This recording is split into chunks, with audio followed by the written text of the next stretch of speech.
Chapter 29. The Fruits of Former Civilizations and the Blossoms of the Contemporary. According to the associative flow of my tales concerning the three-brained beings breeding on the planet Earth who have taken your fancy, I must now, my boy, without fail explain to you a little more about those two powerful communities there named Greeks and Romans, who made a clean sweep from the surface of that ill-fated planet of even the memory of the results obtained from the most saintly labors of the essence-loving Ashmesh.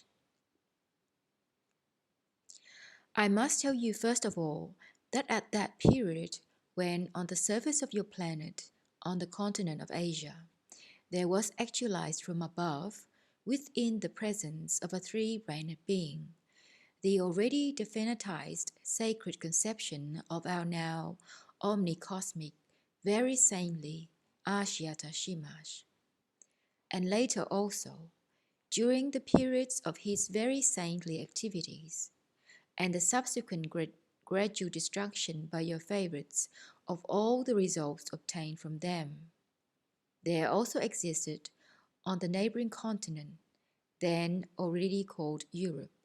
great numbers of those strange three-brained beings who have taken your fancy, and who had already long before grouped themselves into various independent communities. Among the number of those independent communities, there were during those periods, owing to those cosmic laws which I have once mentioned to you, those two large and, as they say there, most powerful communities, that is to say, well organized and possessing more means for the processes of reciprocal destruction, the Greeks and Romans. And about these, from the point of view of your contemporary favorites, very ancient communities, I must furthermore not fail to explain to you, and possibly in detail, because not only did they then, as I have already said, make a clean sweep from the face of that unfortunate planet of the last results, beneficial for all the three-brained beings of all subsequent epochs, and even of all traces of the memory of the very saintly labors of the essence-loving Ashmesh. But they were also the cause that real nonsense already proceeds in the reasons of the contemporary favorites of yours, and that there is completely atrophied in them that fundamental being impulse, which is the main lever of objective morality, and which is called organic shame. A closer acquaintance with these big groupings of your favorites, and with various forms of bliss prepared by them, and which have passed to the being of later epochs, will give you a good idea and enable you to understand exactly how separate independent communities are formed there, and also how a given community, having become powerful quite independently of the being themselves, takes advantage of the fact and sets about destroying everything already attained by the other less powerful communities, and forces upon them their own new inventions, in most cases sincerely imagining that they truly are just what the others need. I must warn you, my boy, that my story of the history of the arising and of everything later connected with those ancient communities called Greeks and Romans is not based on the results of my personal investigations. No, I shall only give you the information about them which I got from one of those beings of our tribe who wish to remain to exist forever on that planet of yours. The circumstances were these. In descending to the planet Earth for the sixth and last time, I propose to attain, at any cost, the final elucidation to myself of all the genuine causes why the psyche of those three-brained beings, which should be like the psyche of the rest of the three-brained beings of our great universe, had on that planet become so exceptionally strange. And having during my investigations repeatedly constated that a fundamental cause of the various abnormalities of the general psyche of the contemporary beings was what is called civilization, sown by those two large groups of beings called Greeks and Romans. I was obliged to inquire into certain details about them also. But as I was fully occupied at that time with my researches concerning the activities of the very saintly Ishmesh, I commissioned the elucidation of the history of the arising of these two independent groupings of your favorites, in respect of what is called their subjective being, to that same being of our tribe, who, as I have already told you, still carries on an undertaker's business in a large city on the continent Europe down to the present time. From the investigation of this countryman of ours, it seems that long ago, before the period to which my tale about the majestic city of Babylon referred, namely, at the time when the process of the existence of those strange beings was proceeding mainly on the continent Asia alone, and when their chief center of culture was Itoklanoz, there were on that said continent of Europe, which is now the chief place of existence of your favorites, as yet no definitely organized community. There then chiefly existed on that continent two-brained and one-brained beings called wild quadrupeds and reptiles. But of your favorites, the biped beings, there were then on that continent only a number of small groups, almost as wild as the quadrupeds themselves. The occupation of these small groups of biped beings was merely the destruction of the quadruped and reptile beings, and occasionally also of each other. And the numbers of your favorites on that continent Europe only increased when immigrants from Maraplisi, wandering from one place to another, finally arrived and settled there. Towards the close of that period, there migrated from Itoklanoz to that continent Europe a number of beings of the first Asiatic group who followed two quite distinct occupations, namely,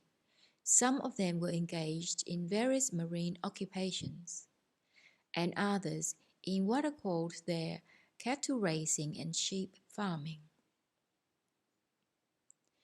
The cattle raising families populated chiefly the southern shores of the continent, because those parts were at that time very convenient for the maintenance and grazing of such quadruped beings. And that group of terrestrial beings was then called Latnaki, a word that signified shepherds. At first, these shepherds existed with their families and flocks scattered in different places, but later on,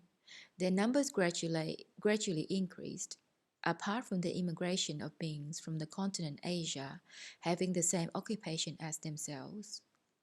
and partly because they were becoming more and more prolific, owing to the fact that the nature of the planet Earth was beginning to adapt herself to the deteriorating quality of the vibrations she demanded that had to be formed from their radiations, by substituting those vibrations which are now obtained only from the process of their sacred rasguano, or as they say, from their death. And thus, thanks to all this, their numbers had considerably increased, and external conditions demanded frequent relations between separate families. They formed their first common place, and this common place they called Rimg. It was from that group of Asiatic shepherds that the later famous Roman originated, their name having been taken from the name of their first common place, Rimg. Those Asiatic beings who were engaged in marine occupations, namely, in fishing and in gathering sponges, coral, and seaweed, emigrated with their families for the convenience of their professions and settled either on the western shores of their own continent Asia, on the southeastern shores of the continent Europe, or on the islands of the straits which still divide the continents Asia and Europe. The beings of those newly formed groups of three-brained terrestrial beings were then called Hellenaki,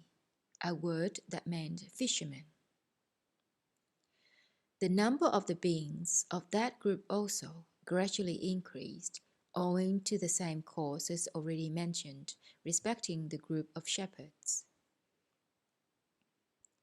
The name of the beings of this second group changed many times, and finally they came to be called Greeks. And so, my dear boy, the beings of these two groups were once of the chief causes that the reasons of the contemporary favorites of yours have become mechanical, and that the data for engendering the impulse of being shame have completely atrophied in them. The Greeks were the cause why the reasons of the three-brained beings there began gradually to degenerate and ultimately become so degenerate that among contemporary beings it is already, as our dear Mullah Nasser Aden says,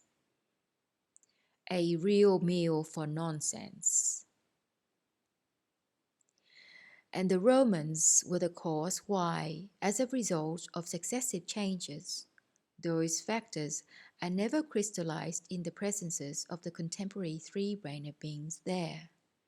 which in other three-brained beings engender the impulse called instinctive shame. That is to say, the being impulse that maintains what are called morals and objective morality. Thus, it was that those two communities arose there, which afterwards, as it often happens there, they became very solid and powerful for a definite period. And the history of their further maleficent prepared inheritance for the beings of subsequent generations is as follows. According to the investigations of our mentioned countrymen, it seems that the earliest ancestors of the beings of the community, which was later called Greece, were often obliged, on account of frequent storms at sea, which hindered them in their marine occupations, to seek refuge during the rains and winds in sheltered places, where out of boredom they played various games which they invented for their distraction. As it later became clear, these ancient fishermen amused themselves at first with such games as children now play there. But children, it must be remarked, who have not yet started contemporary schooling. Because the children there who do go to school have so much homework to do, consisting chiefly of learning by rote the poetry which various candidate Hasnemuses have composed there, that the poor children never have time to play any games. Briefly, these poor, bored fishermen played at first the ordinary children's games already established there long before. But afterwards, when one of them invented a new game called pouring from the empty into the void,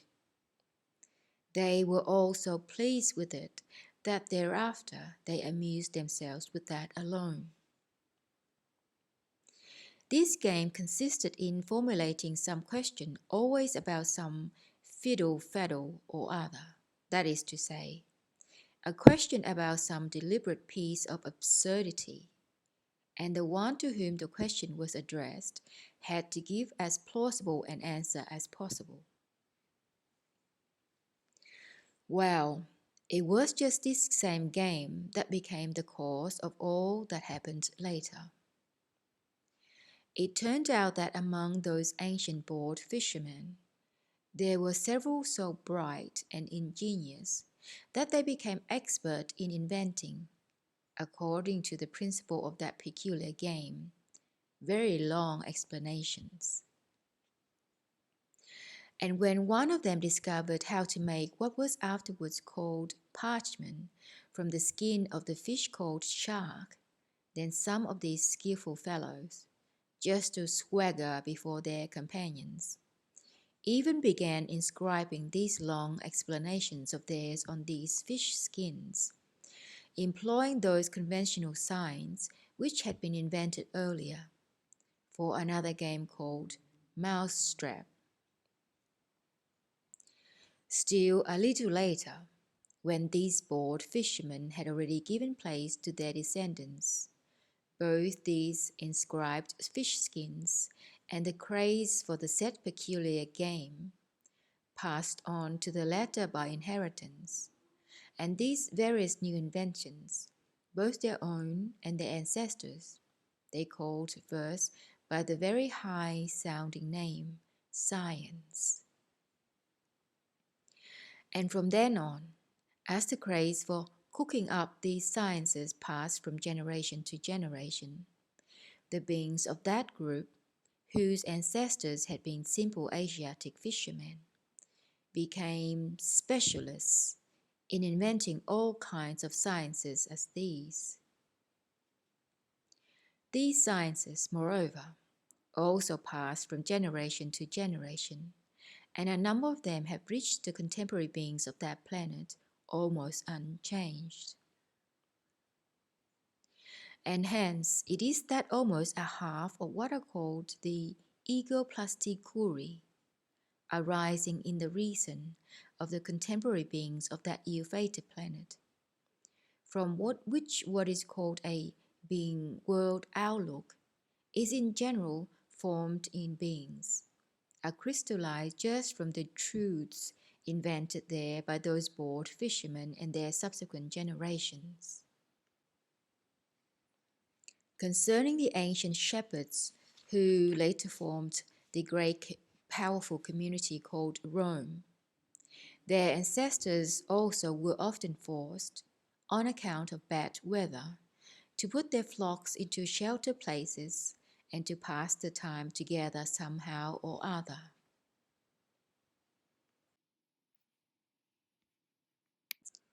Being together, they had various talks, but when everything had been talked out and they felt bored, then one of them suggested that as a relief they should take up the pastime which they called for the first time cinque contra uno, 5 against 1, an occupation which has been preserved down to the present time under the same name among their descendants who continue to arise and exist there. So long as only the beings of the male sex stand engaged in that occupation, everything went quietly and peacefully. But when a little later their passive halves, that is to say their women, also joined in, who, immediately appreciating it, soon became addicted to it,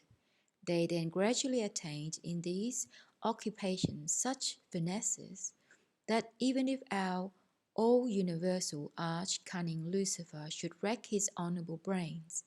he could not even invent a tithe of the turns these erstwhile shepherds then invented and prepared for the beings of the succeeding generations of that ill-fated planet. And so, my boy, when both these independent groupings of terrestrial three-brained beings multiplied and began acquiring every variety of those effective means, namely, the means of reciprocal destruction, whose acquisition is the usual aim of all communities there during all periods of their existence, They then began carrying out these processes with other independent communities there, for the most part, of course, with the less powerful communities, and occasionally among themselves. Here, it is extremely interesting to notice that when periods of peace occurred between these two communities there, communities of almost equal strength in respect of the possession of efficient means for the processes of reciprocal destruction, the beings of both groups whose places of existence were adjacent often came into contact and had friendly relations with each other, with the result that little by little they picked up from each other those specialties which had first been invented by their ancestors and which had become proper to them. In other words, the result of the frequent contact of the beings of those two communities was that the Greek beings, borrowing from the Roman beings all the finesses of sexual turns,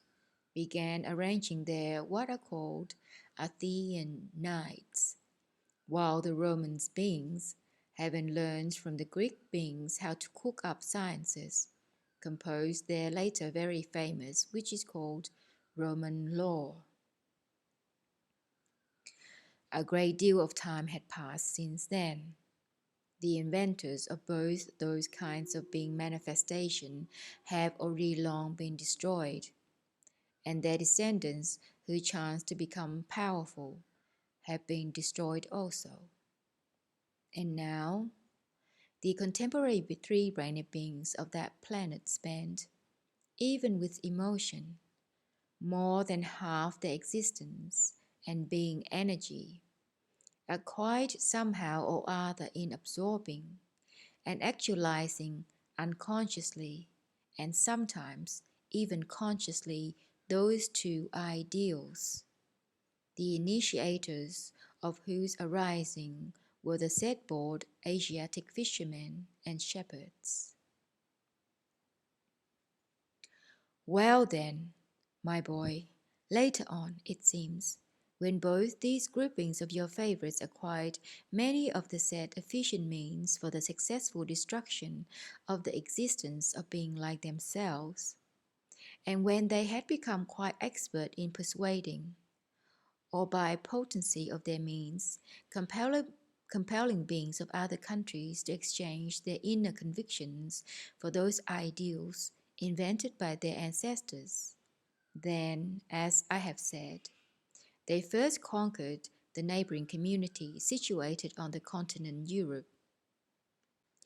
and afterwards, for the same purpose, with the help of the hordes they collected during that period,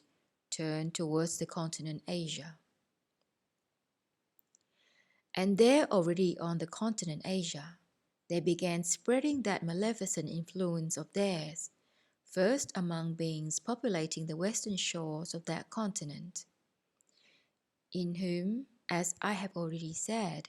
being impulses for a more or less normal being existence had been implanted during centuries, and afterwards they gradually began advancing into the interior. This advance of theirs into the interior of the continent Asia proceeded very successfully, and their ranks were constantly being increased, chiefly because the learned beings who had been in Babylon then continued everywhere on the continent Asia to infect the reasons of beings with their Hasnamusian political ideas. And they were also helped very much by the fact that they were still preserved in the instincts of the Asiatic beings, the results of the influences of the initiates and priests, disciples of the very saintly Ashmesh, who in their preachings had inculcated among other things one of the chief commandments of Ashmesh, which declared, "Do not kill another, even when your own life is in danger." Profiting by all this, These former fishermen and shepherds were very easily able to advance, destroying on the way all those who declined to worship their gods they themselves had finally acquired. That is to say, their fantastic science and their phenomenal depravity. At first, these sowers of evil, for all the three-brained beings there of all the succeeding generations, arising on the continent Europe, and especially the Greeks, moving into the interior of the continent Asia, acted if slowly, nevertheless, effectively. But when some time later there appeared and stood at the head of what is called an army, that completely formed arch-vainglorious Greek, the future Hasnamus, Alexander of Macedonia, then from that time on, there began to proceed that clean sweep of the last remnants of the results of the very sanely intentional labors of our now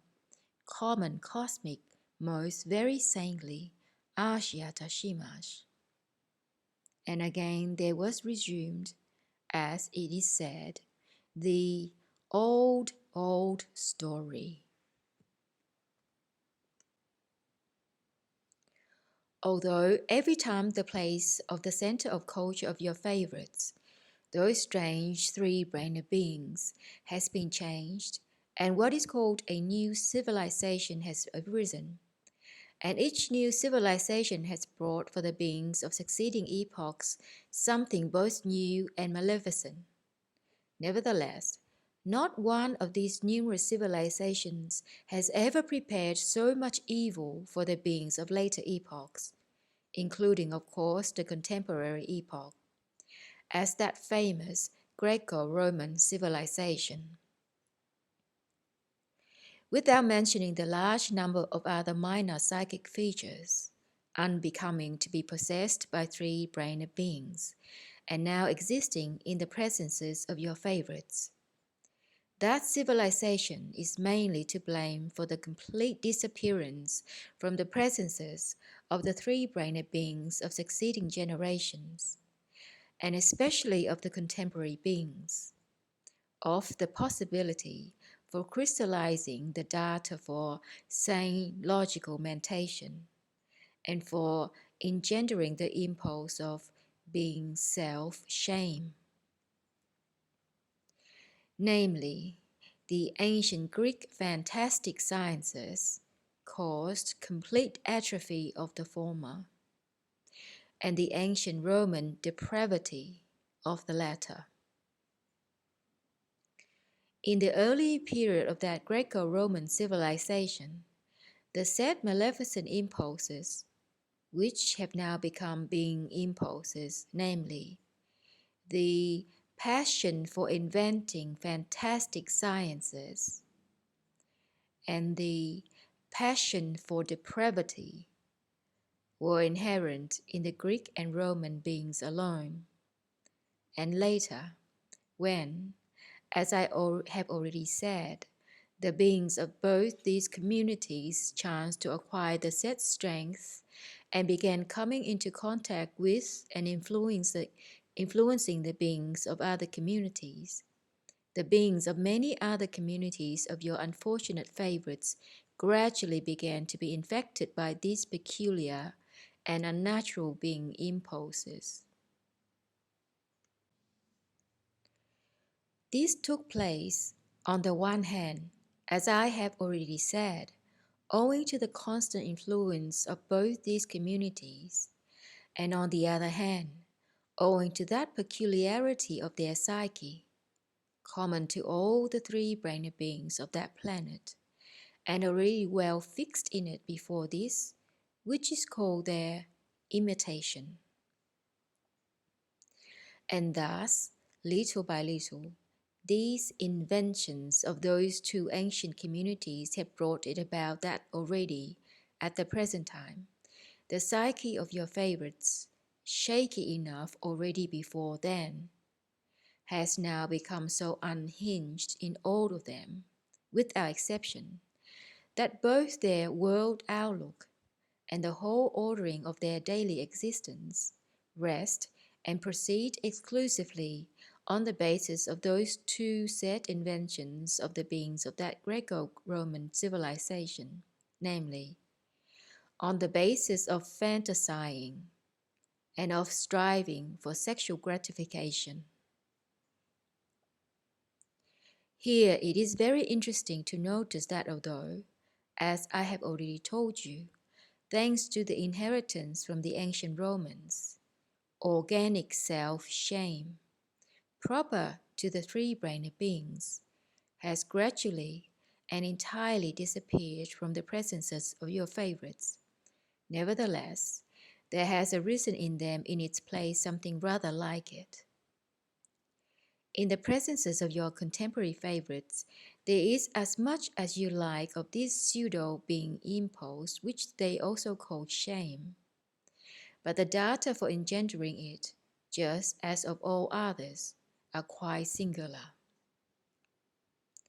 This being impulse arises in their presences only when they do something which, under their abnormally established conditions of ordinary being existence, is not acceptable to be done before others. But if nobody sees what they do, then nothing they do,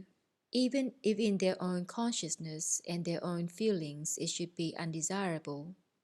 engenders any such impulse in them. The bliss prepared there by the ancient Romans has in recent times already so penetrated the nature of your favorites, breeding on all the continents of that ill-fated planet, that it is even difficult to say which beings of which contemporary communities have inherited most from these obliging Romans. But as regards the inheritance passed down from the ancient Greeks, namely, the passion for inventing various fantastic sciences, this has not become inherent to all the three-brained beings of contemporary times equally, but it has passed down only to certain beings, arising among the beings of all the contemporary large and small communities, breeding on all the terra firma parts of the surface of that peculiar planet. Proportionately, this passion, namely, to invent fantastic sciences, has passed down from the ancient Greeks mainly to the beings of the contemporary community existing there under the name of Germany. The beings of that contemporary Germany can be boldly called the direct heirs of the ancient Greek civilization, and they can be so called because at the present time it is just they who chiefly bring every kind of new science and invention into contemporary civilization. Unfortunately, my boy, the beings of that contemporary community Germany have in many respects, as it is said, surpassed the beings of ancient Greece. Thanks to the sciences invented by the ancient Greeks, only the being mentation of other beings was spoiled and still continues to be spoiled. But in addition to this, the contemporary beings of that community Germany have become very skillful also in inventing those sciences, thanks to which the said specific disease there of wiseacring has been very widely spread among other of your favorites. And during the process of this disease in them, many of them semi-consciously, or even quite automatically, chance to notice some small detail of the common cosmic process which actualizes everything existing. And afterwards, informing others of it, they together use it for some of their, as they are called, new inventions, thereby adding to the number of those new means of which during the last 2 of their centuries so many have accumulated there, that their total effect has now already become what is called the resultant decomposing force, in contradistinction to what is called the resultant creative force of nature. And indeed, my boy, owing merely to the sciences invented by the beings of the contemporary Germany, other three-brained beings of your planet belonging both to that same community and to other communities have now acquired the possibility of inventing, and now they almost every day invent here and there some such new invention or new means, and, employing them in the process of their existence, have now already brought it about that poor nature there, already enfeebled without this through no fault of her own, is scarcely able to actualize what are called her evolutionary and involutionary processes. For your clear representation and better understanding how these contemporary direct heirs have surpassed their legators, I must now explain to you also about certain widely used means existing there at the present time, which owe their existence exclusively to these nature-helping direct heirs of ancient Greece. I will explain to you certain of these means there, now existing and in use everywhere, which have been invented by the beings of that contemporary community, Germany. I should like first to emphasize, by the way, one very odd phenomenon, namely, that these contemporary substitutes for the ancient Greeks give names to their said maleficent inventions, names which for some reason or other all end in. As examples of the very many particularly maleficent inventions of those German beings, let us take just those 5 what are called chemical substances, now existing there under the names of 1. Setcane, 2. Aniline, 3. Cocaine, 4. Atropine, and 5. Alicerine. Which chemical substances are used there at the present time by the beings of all the continents and islands, as our dear Mullah Nasser Adam says, even without any economizing. The first of the enumerated means, specially invented by the German beings, namely setcane, is nothing else but Samookoorooazar. That is to say, one of those 7 what are called neutralizing gases, which arise and are always present in the common presence of each planet, and which take part in the completed crystallization of every definite surplanetary and interplanetary formation, and which in separate states are always and everywhere what are called indiscriminate destroyers of the already arisen. About this German invention, I once also learned there, among other things, that when one of the beings of that community, for reason I recently described, happened to obtain this gas from some surplanetary and interplanetary definite formations, and noticed in the said way its particularity, and told several others about it, then, owing to the fact that there was then proceeding in the presences of the beings of their community, consequently in them themselves, what is called the most intense experiencing of the chief particularity of the psyche of the 3-brained beings of your planet, namely, the urge and need to destroy the existence of others like themselves. And indeed, the beings of that community were then fully absorbed in their process of reciprocal destruction with the beings of neighboring communities.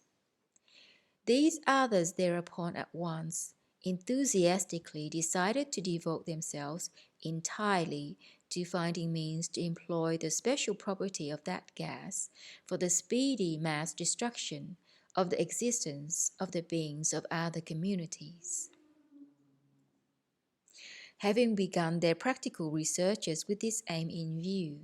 one of them soon discovered that if this gas is concentrated in a pure state in such a way that it could be freely liberated in any given space at any given time, it could easily be employed for the mentioned aim.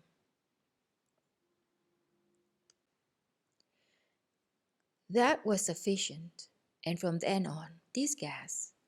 artificially isolated from the general harmony of the actualization of everything existing,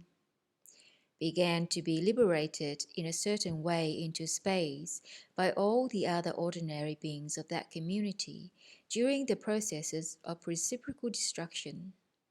just when and just where the greatest number of beings of other, as they are called, hostile communities were grouped. When this isolated, particularly poisonous cosmic substance is intentionally liberated into the atmosphere under the set conditions, and when striving to reblend with other corresponding cosmic substances, it happens to enter the planetary bodies of three-brained beings nearby, it instantly and completely destroys their existence, or, at best, permanently injures the functioning of one or other part of their common presence. The second of the chemical substances I enumerated, namely aniline, is that chemical coloring substance by means of which most of those subplanetary formations can be dyed, from which the three-brained beings there make all kinds of objects they need in the process of their ordinary being existence. Although, thanks to that invention, your favorites can now dye any object any color, yet what the lastingness of the existence of these objects becomes, just there lies their famous Bismarck's pet cat. Before that maleficent aniline existed, the objects produced by your favorites for their ordinary existence, such, for instance,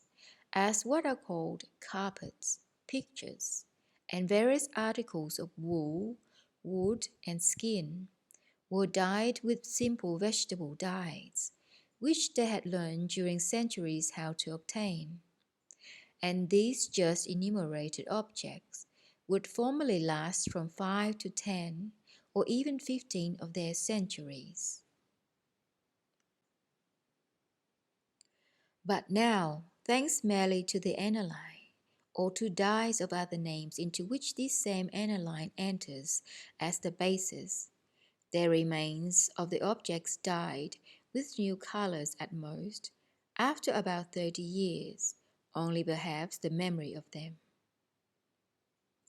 I must also say that the beings of the contemporary community Germany have been the cause not only that thanks to this maleficent aniline, the productions of all the contemporary beings of this planet are quickly destroyed, but also that productions from ancient times have almost ceased to exist on that ill-fated planet. This latter occurred because, for various Hasnamussinian purposes and for their famous, as they call them, scientific aims, they collected the surviving ancient productions from all countries and, not knowing how to preserve ancient objects, they only hastened their speedy destruction. But they used and still use those antiques they collected as models for cheap goods which are everywhere known on that ill-fated planet by the name of ersatz. As for the third of the enumerated chemical substances they invented, namely cocaine, that chemical substance is not only also of great assistance to nature in more rapidly decomposing the planetary formations, in this instance, their own planetary bodies. But this chemical means has an effect on the psyche of the contemporary beings of the planet Earth, surprisingly similar to that which the famous organ-kunde-buffer had on the psyche of their ancestors. When their ancestors had that invention in themselves of the great archangel Louisos, then, thanks to this organ, they were always exactly in the same state as the contemporary beings are when they introduce into themselves this German invention called cocaine. I must warn you, my boy, that even if the action of that German invention is similar to the action of the famous organ-kunde-buffer, it happened without any conscious intention on the part of the contemporary beings of the community Germany. They became colleagues of the great archangel Louisos only by chance. At the present time, almost all the beings who become genuine representatives of contemporary civilization very meticulously and with the greatest delight and tenderness introduce into themselves this blessing of contemporary civilization. Of course, always to the glory, as our dear Foolasnitamnian says, of the cloven-hoofed. The fourth of the enumerated chemical substances, namely atropine, is also everywhere there in great demand at the present time for a great variety of purposes,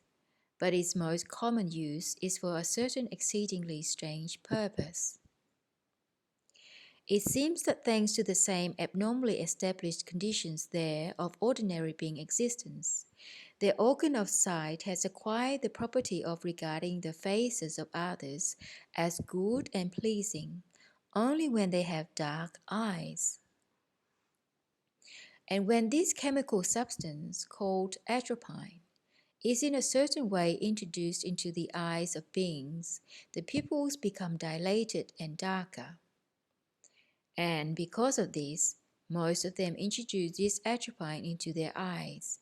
in order that their faces may appear good and pleasing to others. And truly, my dear boy, those terrestrial beings who introduce this German blessing into their eyes do have very dark eyes until they are 45. I said until 45 because so far there has never been a case there when a being using this means could see and still continue its use after the age of 45. Alizarin, the fifth and last of the enumerated inventions, is also widespread everywhere. And that blessing of contemporary civilization is used there chiefly by what are called confectioners and other specialists who prepare for the other beings of that planet most tasty articles for their first food. The confectioners and other professionals there who prepare the said tasty articles for the first food of the rest of your favorites use this same German surefire composition, alizarin, of course unconsciously, for that purpose which has there already finally become the ideal for the whole of the contemporary civilization, which purpose is expressed in the language of our honor Foolasnitamnian in the following words. As long as everything looks fine and dandy to me, what does it matter if the grass doesn't grow? Anyhow, my boy, those contemporary substitutes for the beings of ancient Greece are already now a great help to poor nature, though only in the process of decomposition, with all their practical attainments based on the sciences they have themselves invented. It is not for nothing that our dear Foolasnitamnian has the following wise expression. Better pull 10 hairs a day out of your mother's head than not help nature. Strictly speaking, the capacity to cook up fantastic sciences and to devise new methods for ordinary being existence there did not pass from the ancient Greeks to the beings of that contemporary Germany alone. The same capacity was perhaps no less also inherited by the beings of another contemporary community, also an independent one, and also in her turn enjoying dominion. That other contemporary community of your favorites is called England. There has even passed from ancient Greece to the beings of that second contemporary community, England, and directly to them alone, one of their most maleficent inventions, which the beings of that contemporary community have most thoroughly adopted and now actualize in practice.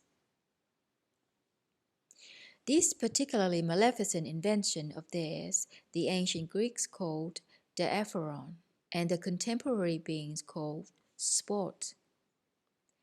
About this contemporary sport there, I shall explain to you in as much detail as possible at the end of my tale. But you must meanwhile know that though the beings of that community England also now invent large quantities of the various new objects required by your favorites in the process of their ordinary being existence, nevertheless, they do not invent chemical substances like the beings of the contemporary community Germany. No, they invent chiefly what are called metalwares. Especially in recent times, they have become expert in inventing and in distributing to the beings existing over the whole of the surface of your planet vast quantities of every kind of metalwares called their locks, razors, mousetraps, revolvers, scythes, machine guns, saucepans, hinges, guns, penknives, cartridges, pens, mines, needles, and many other things of the same kind.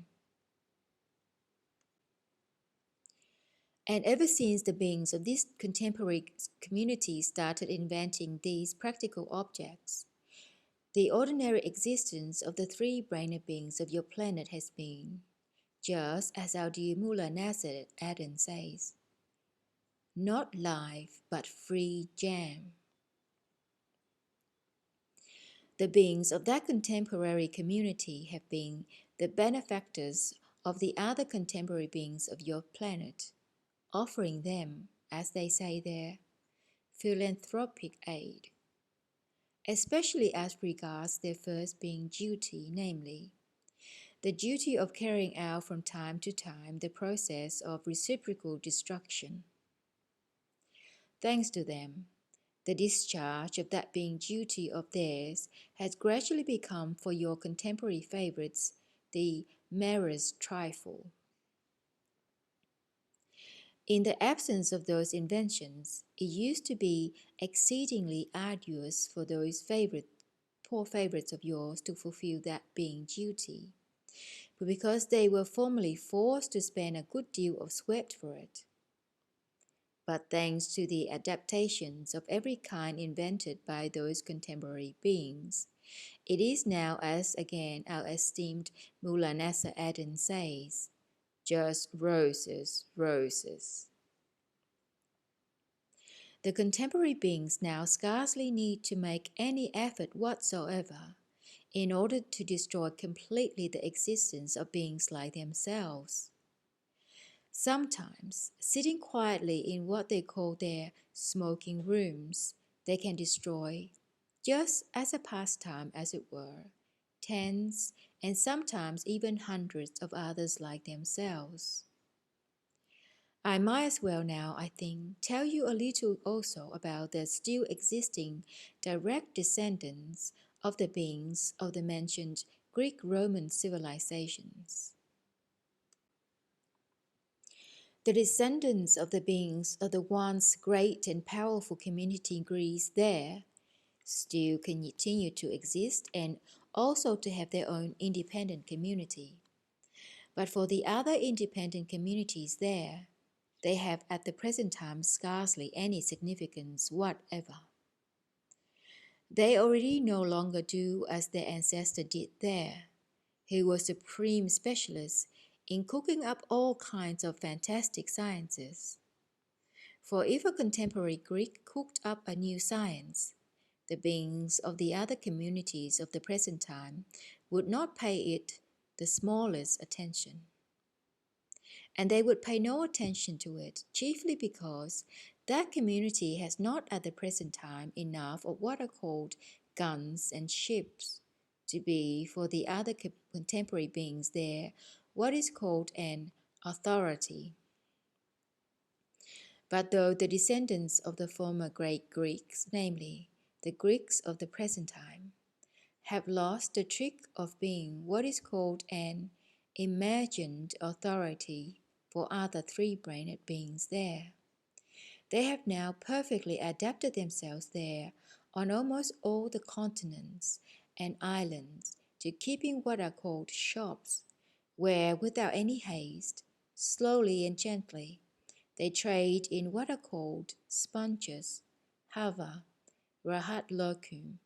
Turkish delight, etc., and sometimes Persian dried fruit, never forgetting the dry fish called kefal.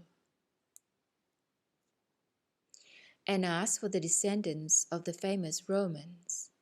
although they too continue to arise and exist, they no longer even bear the name of their ancestors, though they still call the chief place of their community by the name Rome.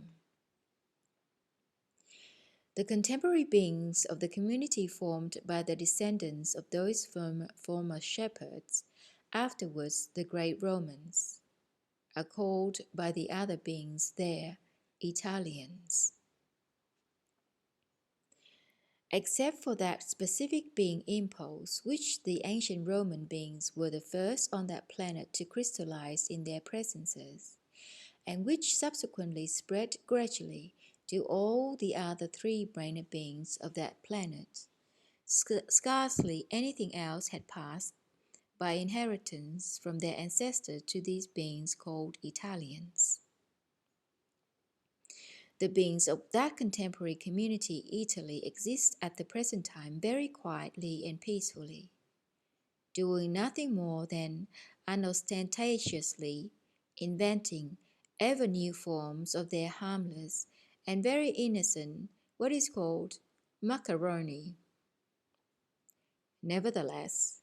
they had passed to certain beings of that contemporary Italy,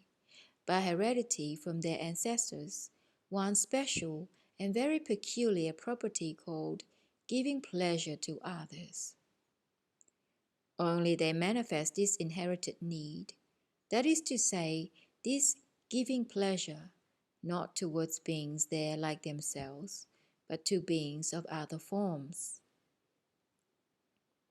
It must in fairness be stated that the said special property passed to beings of various parts of contemporary Italy, not from the great Romans alone. This inherited property became more naturalized by their ancestors of considerably later epochs, namely, at the time when they began spreading, among other beings both of their own community and of the neighboring weaker communities, the doctrines, already changed for their egoistic purposes, of a certain genuine, sacred messenger from above. At the present time, the beings of various parts of contemporary Italy actualize this property of giving pleasure to others in the following way. The existence of the quadruped beings called sheep and goats, whose planetary bodies they also use for their first food, they do not destroy all at once. But in order to give this pleasure, they do it slowly and gently, over a period of many days. That is to say, one day they take off one leg, then a few days later, a second leg, and so on, for as long as the sheep or goat still breathes. And the sheep and goats can breathe without the set parts of their common presence for a very long time because, in the main functions of the taking in of cosmic substances for the possibility of existing, these parts do not participate, that they do participate in the functions which actualize those impulses giving self-sensations. After what I have already said, there seems no need to say any more about the descendants of those Romans who were once so menacing and so great for the other communities there. Now let us talk about that particular maleficent invention of the ancient Greeks, which is being actualized in practice at the present time by the beings of the community there called England, and which invention they call sport. Not only have the beings of the contemporary community England, namely, those beings who chiefly actualize during the process of their ordinary existence, this particularly maleficent invention of the ancient Greeks, added, thanks to its maleficent consequences, one more surefire factor for shortening the duration of their existence, already trifling enough without that, but also experiencing in their turn at the present time the greatness of their community. They are in consequence authorities for the other three-brained beings there, and furthermore, because they have made the actualizing of the invention in practice their ideal and its spreading their aim, they, at the present time, by every possible means, strongly infect the beings of all other large and small communities of that ill-fated planet with that invention of theirs. The basis for that very serious misconception there was the disappearance from the common presences of those favorites of yours of the possibility of the crystallization in them of those factors which actualize logical mentation in three-brained beings. And in consequence of the absence in them of this logical mentation, all of them, almost without exception, merely because certain candidates for Ishmesh there have asserted that they could obtain something good for themselves by means of this sport, an assertion they believe with all their presence, have now, in the hope of attaining this same something, giving themselves up entirely to that sport. None of these unfortunates know, and probably never will, reflect that not only is nothing good obtained by them from this maleficent sport of theirs, but they, as I have already told you, solely owing to this sport alone, still further shorten the duration of their existence, which is already sufficiently trifling without this. So that you may better represent to yourself and understand why the duration of their existence is being still further diminished on account of this sport, it is now opportune to explain to you a little more in detail about what I have already promised to explain, namely, the difference between the duration of being existence according to the Foolasnitamnian principle and according to the Itoklanoz principle. You remember that when I explained to you how these favorites of yours define the flow of time, I said that when the organ Kundabuffer with all its properties was removed from their presences, and they began to have the same duration of existence as all normal three-brained beings arising everywhere in our universe, that is, according to what is called the Foolasnitamnian principle. They also should then have existed without fail until their second being Bodhikashjan had been completely quoted in them, and finally perfected by reason up to the sacred Ishmesh. But later, when they began existing in a manner more and more unbecoming for three-brained beings, and entirely ceased actualizing in their presences their being Pakjok duty, foreseen by great nature, by means of which alone it is possible for three-brained beings to acquire in their presences the data for coaching their said higher parts. And when, in consequence of all this, the quality of their radiations failed to respond to the demands of the most great common cosmic trogo auto-egocratic process, then great nature was compelled, for the purpose of equalizing vibrations, gradually to actualize the duration of their existence according to the principle called Itoklanoz. That is the principle upon which in general is actualized the duration of existence of one-brained and two-brained beings who have not the same possibilities as the three-brained beings, and who are therefore unable to actualize in their presences the said, foreseen by nature, Pakjok duty. According to this principle, the duration of being existence, and also the whole of the contents of their common presences, are in general acquired from the results arising from the following 7 actualizations surrounding them, namely, from 1. Heredity in general, 2. Conditions and environment at the moment of conception, 3. The combination of the radiations of all the planets of their solar system during their formation in the womb of their productress. 4. The degree of manifestation of their producers during the period they are attaining the age of responsible being. 5. The quality of being existence similar to themselves around them. 6. The quality of what are called the Itoklanoz thought waves formed in the atmosphere surrounding them also during their period of attaining the age of majority, that is,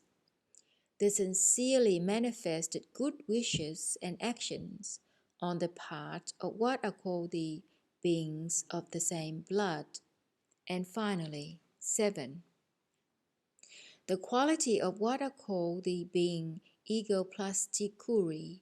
of the given being himself, that is his being efforts for the transubstantiation in himself of all the data for obtaining objective reason.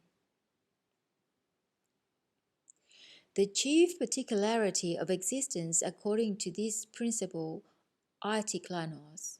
is that in the presences of beings existing according to it, dependent upon the enumerated 7 exterior actualizations, they are crystallized in their being localizations, which represent in beings the central places of the sources of actualization of all the separate independent parts of their common presence, or, as your favorite says, in their brains, what are called Bobbin-kandelnost. That is to say, something that gives in the given localizations or brains a definite quantity of possible associations or experiencings. And so, my boy, because these contemporary favorites of yours, these three-brained beings of the planet Earth, already arise only according to the principle Itoklanoz. Therefore, from the moment of conception up to the age of responsible being, there are crystallized in their brains these Bobbin-kandelnost with very definite possibilities of actualizing the processes of association. For the greater elucidation of this question and for your better understanding, and also not to waste time on explanations concerning the essence itself, and also the forms of functioning of such definite cosmic realizations as these just mentioned Bobbin-kandelnost, which are lawfully crystallized in the localizations or brains of those beings who exist only on the basis of Itoklanoz. I intend to take as an elucidating example just those Djamtesternokhi, such as your favorites also have, and which they call mechanical watches. As you already well know, although such Djamtesternokhi or mechanical watches are of different what are called systems, yet they are all constructed on the same principle of tension or pressure of the unwinding spring. One system of Djamtesternokhi or mechanical watch contains a spring exactly calculated and arranged so that the length of the duration of its tension from unwinding may be sufficient for 24 hours. Another system has a spring for a week, a third for a month, and so on. The Bobbin-kandelnost in the brains of beings existing only according to the principle Itoklanoz corresponds to the spring in mechanical watches of various systems. Just as the duration of the movement of mechanical watches depends upon the spring they contain, so the duration of the existence of beings depends exclusively on the Bobbin-kandelnost formed in their brains during their arising and during the process of their further formation. Just as the spring of a watch has a winding of a definite duration, so these beings also can associate and experience only as much as the possibilities for experiencing put into them by nature during the crystallization of those same Bobbin-kandelnost in their brains. They can associate and consequently exist just so much, and not a whit more nor less. As mechanical watches can act as long as the spring has what is called the tension of winding, so the beings in whose brains the said Bobbin-kandelnost are crystallized can experience and consequently exist until these Bobbin-kandelnost formed in their brains, owing to the mentioned 7 external conditions, are used up. And so, my boy, as the results of Pakjok duty were no longer thereafter obtained in the presences of your favorites, and the duration of their existence began to depend exclusively on the results of the 7 accidentally arranged external conditions I have just enumerated, then thanks to all this, the length of their existence, especially among the contemporary beings, has become very varied. At the present time, the duration of their existence may be from 1 of their minutes up to 70 or 90 of their years. And so, owing to all I have just said, however your favorites may exist, whatever measures they may adopt, and even if, as they say, they should put themselves in a glass case, as soon as the contents of the Bobbin-kandelnost crystallized in their brains are used up, one or another of their brains immediately ceases to function. The difference between mechanical watches and your contemporary favorites is only that in mechanical watches there is one spring, while your favorites have 3 of these independent Bobbin-kandelnost. And these independent Bobbin-kandelnost in all the 3 independent localizations in 3-brained beings have the following names. The first, the Bobbin-kandelnost of the thinking center. The second, the Bobbin-kandelnost of the feeling center. The third, the Bobbin-kandelnost of the moving center. Even that fact, which I have recently often repeated, namely, that the process of the sacred rascal Arno is actualized for these favorites of yours in thirds, or, as they themselves would say, they begin to die in parts, proceeds also from the fact that, arising and being formed only according to the principle Itoklanoz, and existing non-harmoniously, they disproportionately use up the contents, namely, their Bobbin-kandelnost of these 3 separate independent brains. And hence it is that such a horrible dying, as is not proper to 3-brained beings, frequently occurs to them. During my stay here among them, I personally very often constated their dying by thirds. This was possible because, although, in the presences of your favorites, especially the contemporary ones, the Bobbin-kandelnost of one of their brains may be entirely used up, nevertheless, the beings themselves would sometimes continue to exist for quite a long time. For instance, it often happens there that, owing to their specially abnormally existence,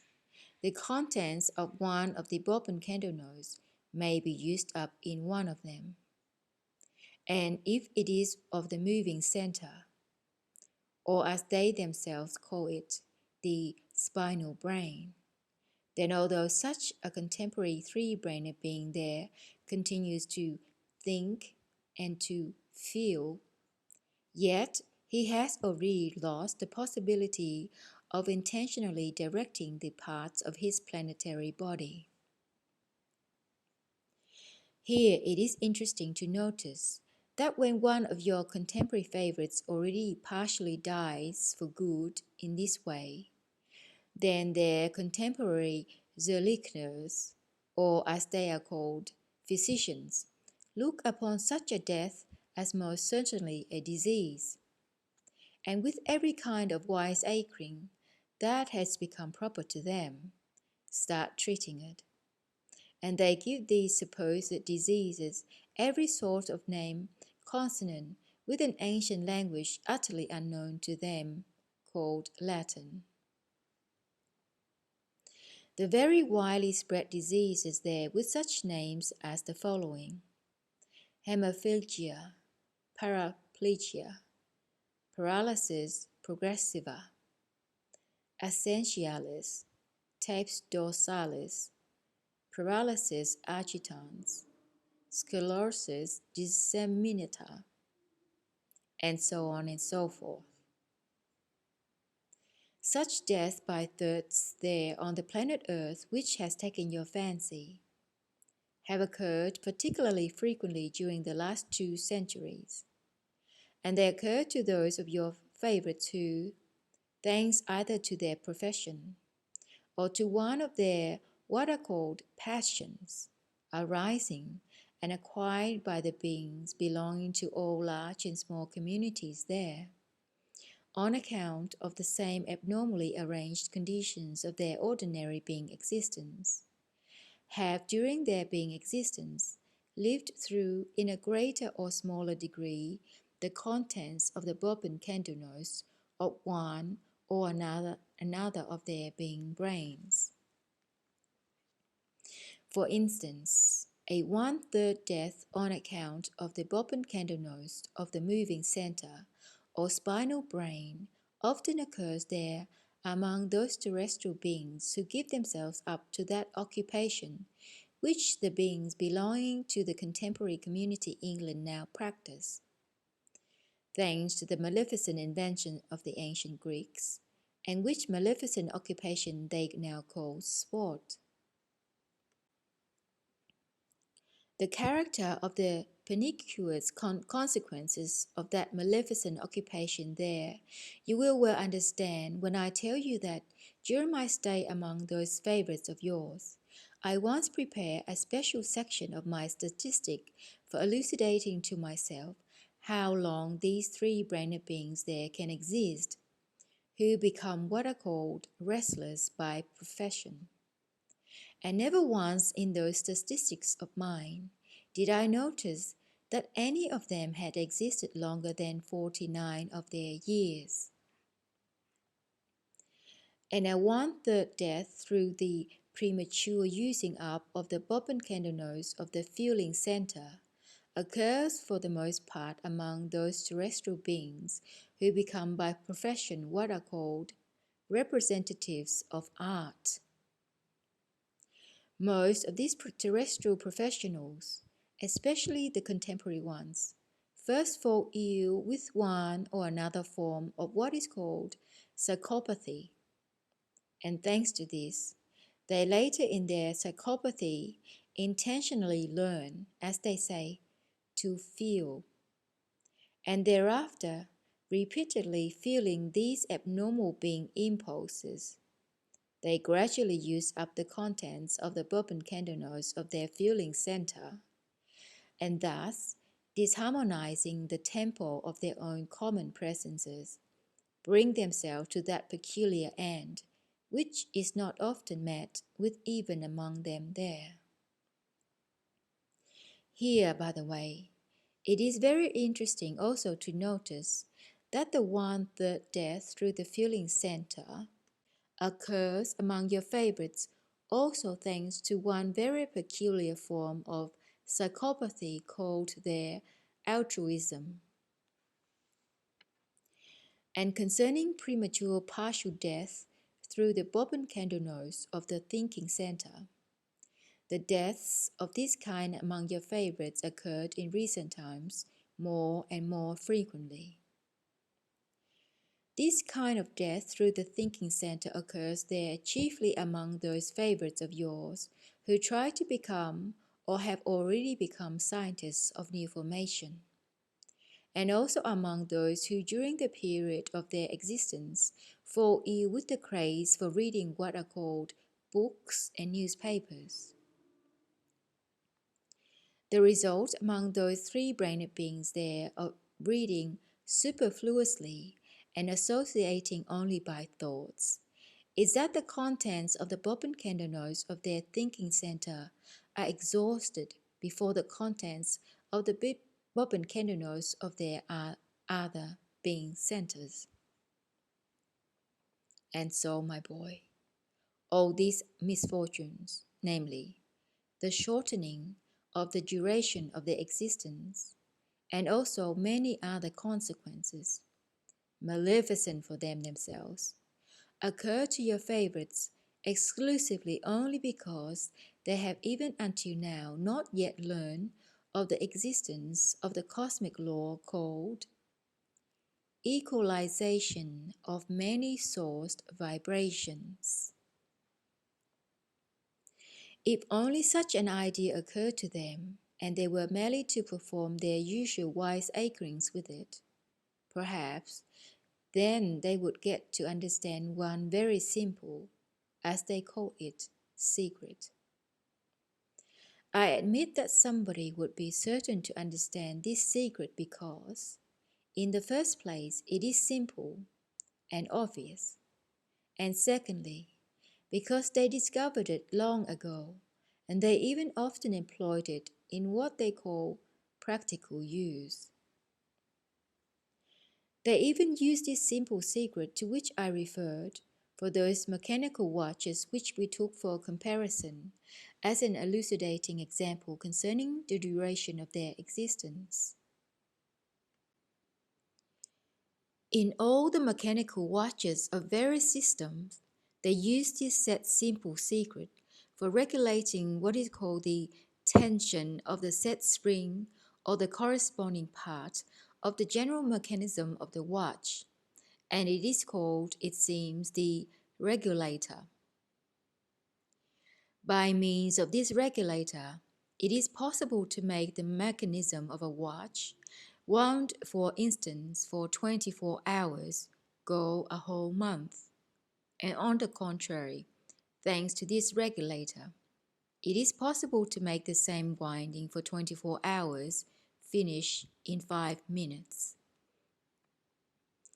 In the common presence of every being existing merely on the basis of Itoklanoz, something similar to the regulator in a mechanical watch is present and is called iron samkeep. This something means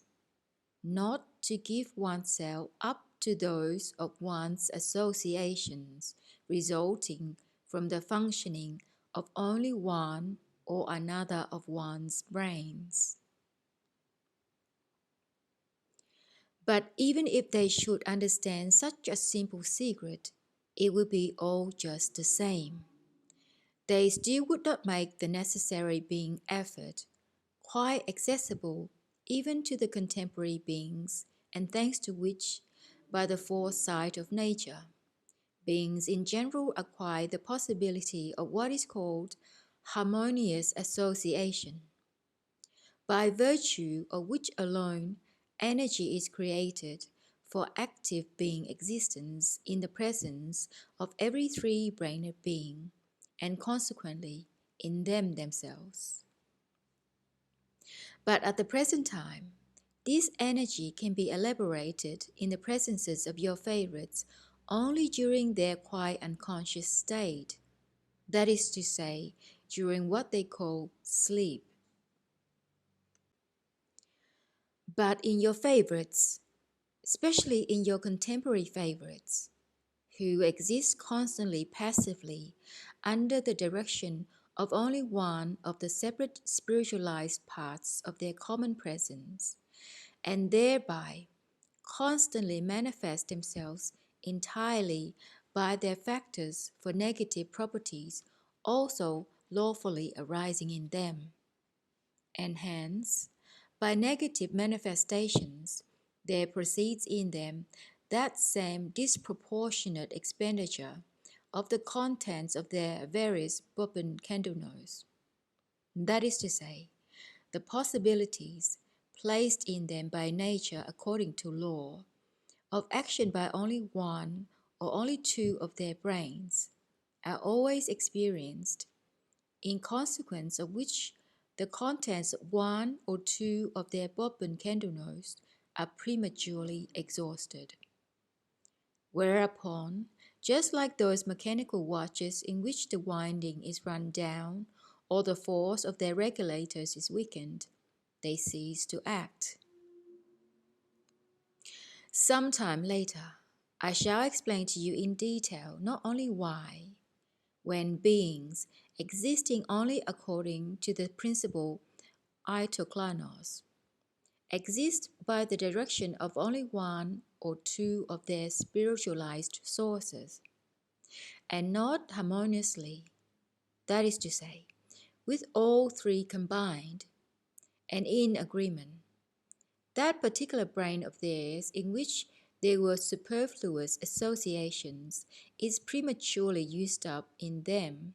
and consequently dies during the period of its existence. But also why, owing to this, the other Bobbin-kandelnost also are used up, even without their own action. But here you must also know that even on your planet, one still occasionally finds one of your favorites whose duration of planetary existence extends to 5 of their centuries. You will then understand very well that in the case of certain of your favorites, even of recent times, who, by some means or other, find out and correctly transubstantiate in their reason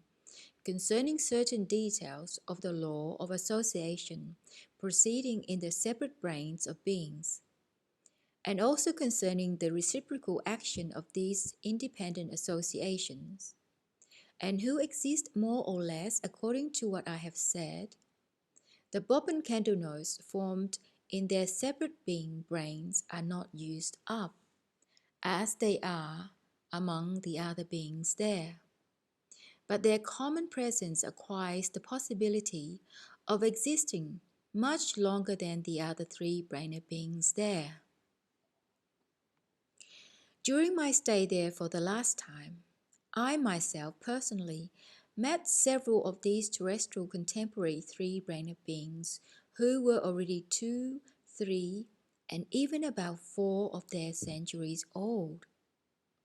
I met them mostly among a small brotherhood of the three-brainer beings there,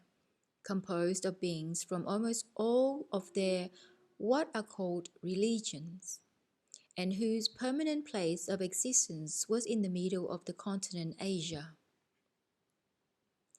The beings of that brotherhood, it seems, partly elucidated for themselves the mentioned laws of association in being brains,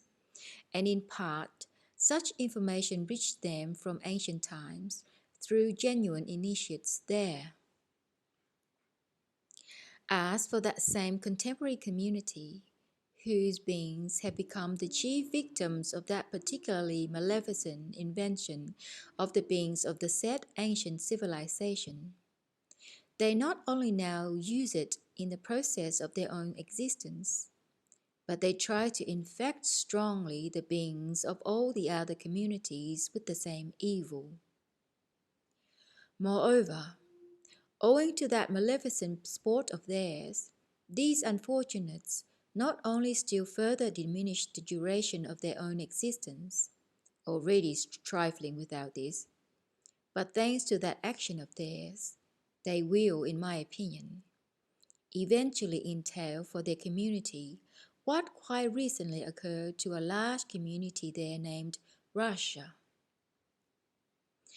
I thought about it during my stay there before my final departure from that planet. And I first began thinking about it when I learned that the power-possessing beings also of that no less great contemporary community were already utilizing that maleficent means of theirs, sport, for their own Hasnamussinian aims. Exactly as the power-possessing beings of the community Russia had, for their similar aims, utilized what is called the question of Russian vodka. Just as the power-possessing beings of the community Russia then tried, by every kind of artifice, to instill into the weak wills of the ordinary beings the necessity of the intensive use of the said Russian vodka, so also the power-possessing beings of that community England are now already also maneuvering to intrigue the ordinary beings of their community with this same sport, and to urge them to it by every means. The apprehensions which then arose in me are already, it seems, being justified. And I conclude this from the ethogram I recently received from the planet Mars, in which, among other things, it was said